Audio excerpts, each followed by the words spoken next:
Okay, so it's time for your next ChemCatalyst. Hopefully last night went okay. Hopefully yesterday we kind of are starting to get the hang of forming ions, how they're formed, why they form, and all that good stuff. So go ahead, take a second, write down the ChemCatalyst, look in your notes, use your periodic table, and you should be good.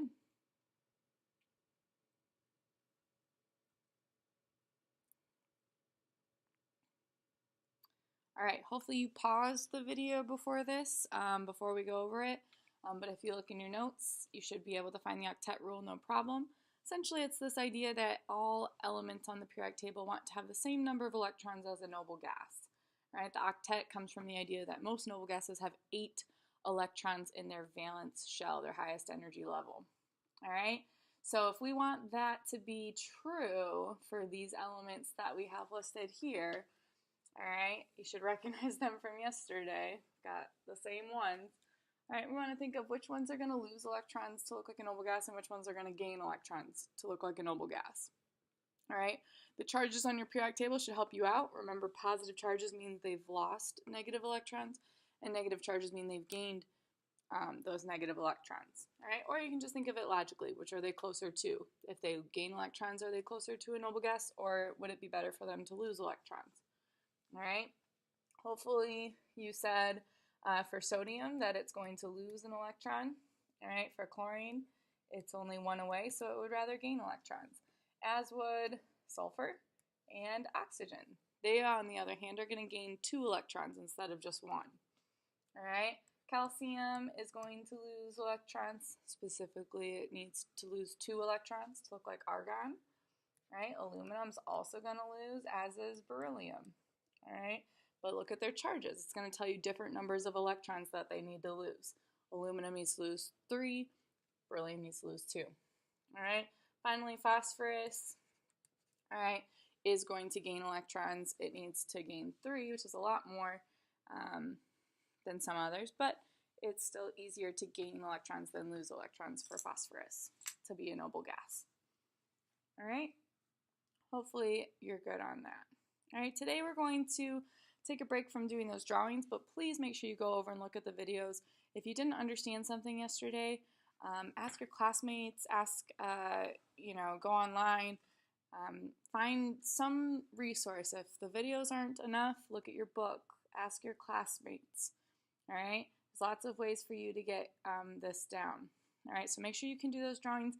That's the most important part I can ask you to get out of the lesson in terms of ionic compounds. All right, today we are going to look at just a few other things related to ionic compounds, so their properties.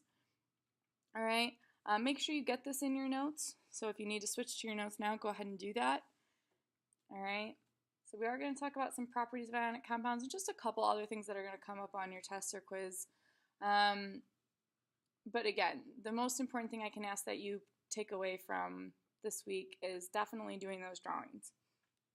Okay, so properties of ionic compounds. If you remember our kind of most famous ionic compound, a good example to kind of think about is table salt, sodium chloride, NaCl. All right, and so if you kind of think of, well, what are some of the things you know about table salt, then that'll help you a little bit with these properties. All right, number 1, they have a crystalline structure. All right, so they kind of look like crystals. All right, the real kind of all that this really means in terms of what you have to know is it's organized in some way. So it's not just kind of like a liquid is, all right, where it flows all over the place. It's an organized solid. There's rows, columns, some type of organization to it that gives it that crystal look. All right, but if you've ever seen salt, you know that it looks kind of crystal-y. All right, so again, crystalline structure just means it's an organized solid. Pretty easy. All right, number 2, they're extremely stable.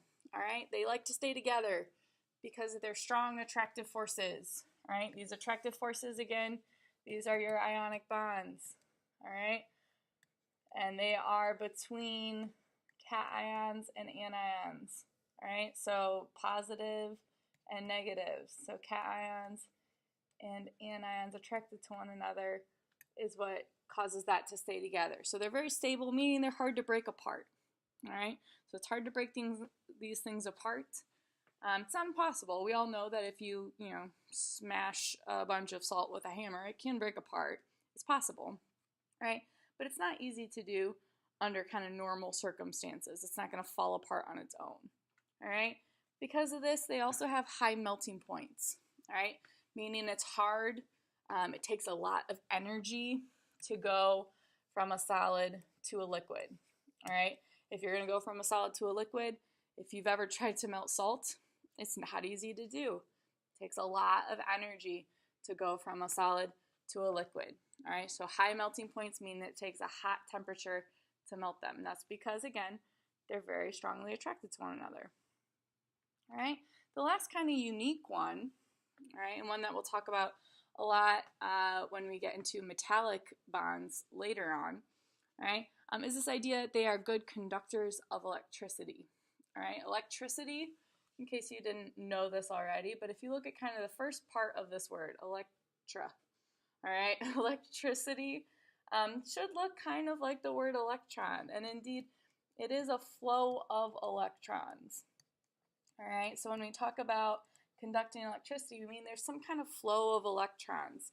And specifically, these are good conductors when they're dissolved in water. That's the most common time we see them conduct electricity well, all right? And that's because when they're dissolved in water, they break up. So they break up into their positive and negative ions, all right? And so that's going to allow those electrons that are being transferred, right, to kind of flow through the water, right? So if you already have electrons flowing from one atom to another when you're forming an ionic compound, then those electrons are going to flow in the water as well, and that's what makes it such a good conductor, all right? They're also good conductors when they're liquid, but again, it's really hard to make them a liquid, so that's not as common, all right? Our last little thing for today, again, it's not going to be super heavy on the notes because I want you to make sure you got those drawings down. All right, so spend more time working on those today. All right, is talking about the coordination number. All right, so how we talk about the structure of an ionic compound, the shape of an ionic compound, what does it look like? We are using our Lewis dot drawings to help us, but there's a little bit more to it. So go ahead, take a second, pause the video if you need to, copy this stuff down, and then we'll talk about what all this means here in a second.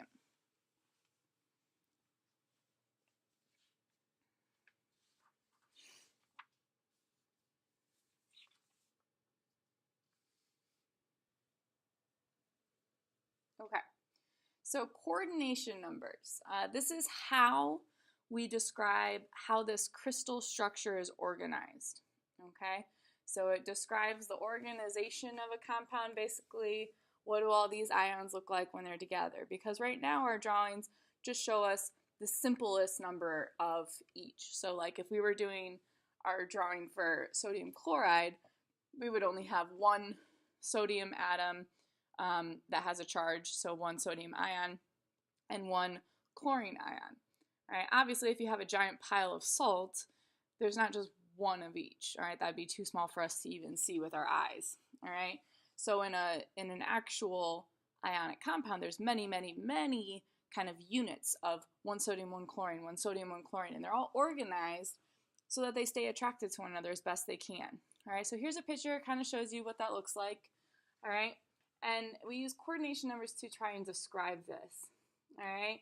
And so when we say, all right, so we're going to say this, all right, or a scientist or a book or a question on the test perhaps, hint, hint, all right, is going to say chloride, all right, so in this case that means the chlorine ion, has a coordination number of 6.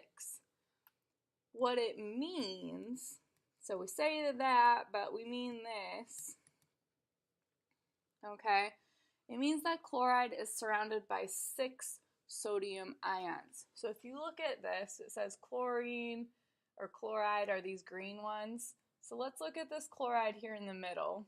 All right, so we've got chloride here in the middle. It's surrounded by 6 sodium ions. All right, so these are the pink ones. All right, it says it right there. All right, and we kind of look, follow the lines. We've got one sodium here, follow one out. We've got one sodium here, follow it to the side. We've got a sodium here, follow it out to the other side. We've got another sodium. On top, we've got a sodium, and on bottom, we've got a sodium. All right, so again, it has other things around it as well. There's other chlorides nearby, but in terms of how many sodium ions are there are 6 that are directly kind of in coordination with it, all right? And so that's what we mean, all right? In terms of your test, you're never going to have to draw something like this. This is crazy and super complicated, and you know me, I can't draw like that. So I would never ask you to draw something like this. However, you definitely could be asked, if you hear a statement like this, sodium has a coordination number of 6, what does it mean? All right? And you would have to be able to tell me this statement, all right? Or at least pick it out from a multiple choice question. So make sure you've got that, or if you have questions, make sure you ask before you see that on a test. All right? That's kind of the wrap up for ionic compounds. Tomorrow we'll be looking more at metals or metal bonding, all right? But ionic compounds, as far as you know now, all right, these are the bonds that we have between particularly nonmetals and metals, all right? And you should use the videos to help you if you have any other questions on them. All right, I will see you for metallic bonding.